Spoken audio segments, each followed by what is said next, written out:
એટલે આમ ન હોય એ ભાઈ, આમ ન હોય. કેનું આમ ન ધ્યાન તો આપવું જોઈએ ને તમારે વોર્ડમાં. ધ્યાન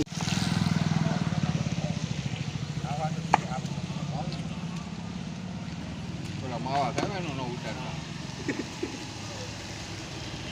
મનસુખભાઈ પરમાર સિવર બાંધકામ વિભાગ. હા, આજ રોજ તારીખ 24/6/2024ના રોજ સવારના અમને 8 વાગ્યામાં એક ફરિયાદ મળતા એક અમારા જાગૃત નાગરિક શ્રી કૌશિકભાઈનો ફોન આવ્યો કે આ જગ્યાએ એક કુંડી તાત્કાલિક બેસી ગઈ છે. એટલે સ્થળ તપાસ કરીને એનું જે કંઈ કાર્યવાહી હતી ચાલુ કરી છે. અત્યારે બાંધકામ વિભાગ અત્યારે તાત્કાલિક યુદ્ધના ધોરણે કામકાજ ચાલુ છે અને મહાનુભાવો અત્યારે બધા હાજર છે. એની વચ્ચે અત્યારે અમારું કામ પૂર્ણ થવામાં ચાલુ છે.